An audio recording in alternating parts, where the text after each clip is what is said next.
प्रिय दर्शकों नमस्कार। आज हम आप लोगों को स्कंद पुराण की कथा सुनाने जा रहा हूँ। कथा भाग नंबर 2।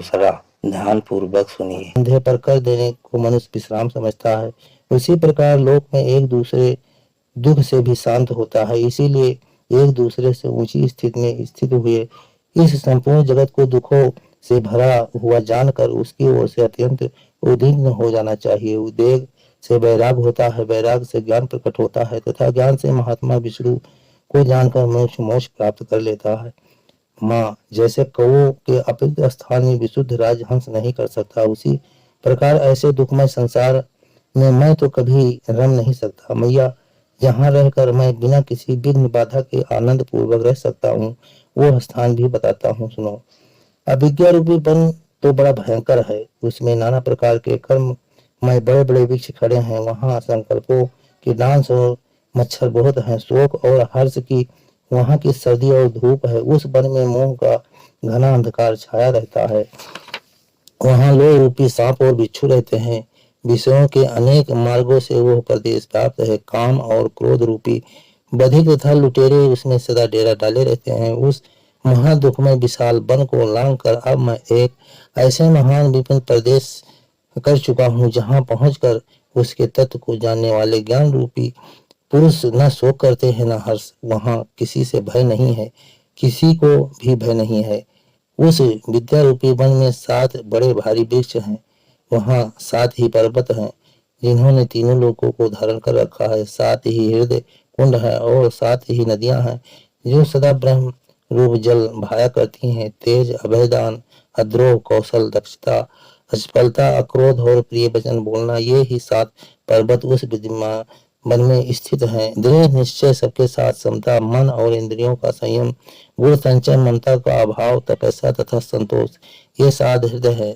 भगवान के गुणों का विशेष ज्ञान होने से जो उनके प्रति भक्त होती है वो विद्यावन की पहली नदी है। वैराग दूसरी, ममता का त्याग तीसरी, भगवत धारा धन चौथी, भगवत दर्पण पांचवी, ब्रह्म कर बोध छठी तथा सिद्ध 7वीं नदी है।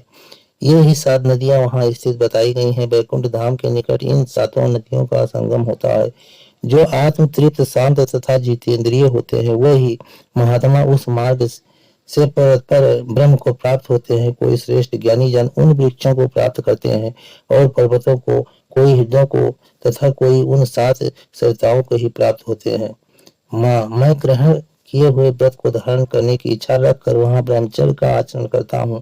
इन ब्रह्मचर्य में ब्रह्मा की संध्या, ब्रह्म की अग्नि तथा ब्रह्म की कुछ अस्त्र और जल भी ब्रह्म है और गुरु भी ब्रह्मा ही है। यही मेरा ब्रह्मचर्य है। विद्वान पुरुष इसी को सूक्ष्म ब्रह्मचर्य मानते हैं। माता अब मेरे गुरु का परिचय सुनो, जिन्होंने मुझे विद्या प्रदान की है। एक ही शिक्षक है, दूसरा कोई शिक्षक नहीं। हृदय में विराजमान अंतर्यामी पुरुष ही शिक्षक होकर शिक्षा देते हैं। उसी से प्रेरित होकर मैं झरने से बहकर जाने वाली जल की भांति जहाँ जिस कार्य में नियुक्त होता हूँ वहां वैसा ही करता हूँ। एक ही गुरु है, उनके सिवा दूसरा कोई गुरु नहीं है। जो हृदय में विराजमान है वह ही गुरु है, उनको मैं प्रणाम करता हूँ। उन्हीं गुरु स्वरूप भगवान मुकुंद की अवहेलना करके संपूर्ण दानव पराभाव को प्राप्त हुए हैं। एक ही बंधु है, उनके सिवा दूसरा बंधु नहीं है। जो हृदय में विराजमान है वो परमात्मा ही बंध है। मैं उसे नमस्कार करता हूँ।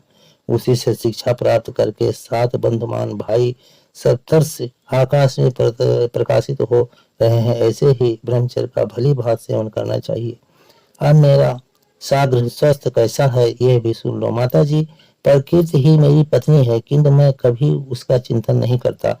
वही सदा मेरा चिंतन किया करती है। वो मेरे सब प्रयोजनों को सिद्ध करने वाली है। नासिका, जिह्वा, नेत्र, त्वचा, कान, मन तथा बुद्ध, ये 7 प्रकार की अग्नि सदा मेरी अग्निशाला में प्रज्वलित होती रहती है। गंध, रस, रूप, शब्द, स्पर्श, मतब और बोधब, ये ही 7 मेरी संध्याएं हैं। होता भी नारायण है और ध्यान से साक्षात नारायण ही उपस्थित हो उस हविष का उपयोग भी करते हैं। ऐसे यज्ञ द्वारा मैं अपनी इस गृहस्थी में उस परमेश्वर विष्णु का यजन आराधना करता हूँ। किसी भी वस्तु की कामना नहीं रखता तथा मेरे संपूर्ण काम स्वतः सिद्ध है। मैं सांसारिक संपूर्ण दोषों से द्वेष नहीं करता, तथापि कोई भी दोष मुझ पे प्रकट नहीं होता। जैसे कमल के पत्तों पर जल की बूंद का लेप नहीं होता, उसी प्रकार मेरा स्वभाव राग द्वेष आदि से लिप्त नहीं होता। मैं नित्य हूँ, बहुतों के स्वभाव का साक्षी हूँ। अनित्य भोग मुझ पर अपना प्रभाव नहीं डाल सकते। जैसे सूर्य की किरणें आकाश में लिप्त नहीं होती, वैसे ही मेरे भगवत दत्त किए गए निष्काम कर्मों में भोग समूह नहीं लिप्त होते। मेरे कर्मों का फल भोग सामग्री के रूप में नहीं उपस्थित होता। वह कर्म तो भगवत प्राप्त करने वाली होते हैं। माता, ऐसे मुझ पुत्र से तुम दुखी न हो। मैं तुम्हें उस पद पर पहुंचाऊंगा जहां सैकड़ों यज्ञ करके भी पहुंचना असंभव है। अपने पुत्र की यह बात सुनकर इतरा को बड़ा विस्मय हुआ। वो सोचने लगी, ओहो, यदि मेरा पुत्र ऐसा दृढ़ निश्चय वाला विद्वान है, तब तो संसार में जब इसकी ख्याति होगी, उस समय मेरा भी महान यश फैलेगा। माता इस प्रकार की बातें सोच ही रही थी कि शंख चक्र गदाधारी भगवान विष्णु उस अर्चा विग्रह के साक्षात प्रकट हो गए। वह उस द्विज पुत्र की बातों से अत्यंत प्रसन्न थे। भगवान की दिव्य क्रांति करोड़ों सूर्यों के समान प्रकाशमय थी। वह अपनी प्रभा से संपूर्ण जगत को उदासित कर रहे थे। भगवान को देखते ही ऐतरेय धरती पर दंड की भांत पड़ गए। उनके शरीर में रोमांच हो आया, नेत्रों से प्रेम के आंसू बहने लगे, बाड़ी गदगद हो गई। बुद्धिमान ऐतरेय ने नमस्कार अंजल बांधकर भगवान का इस प्रकार स्वतन प्रारंभ किया। आप भगवान वासुदेव, हम ध्यान और नमस्कार करते हैं। आप ये प्रगुण आदि रूप तथा संग्रह हैं। आपको नमस्कार है। आप केवल विज्ञान स्वरूप तथा परमानंद मूर्त हैं। आपको नमस्कार है। आप आत्मा राम ज्ञान तथा आप समस्त इंद्रियों के स्वामी हरिकेश है। सबसे महान तथा अनंत शक्तियों के से संपन्न है। आपको नमस्कार है। मन सहित वाणी के थक कर। अब आगे का भाग अगले वीडियो में आपको देखने को मिलेगा।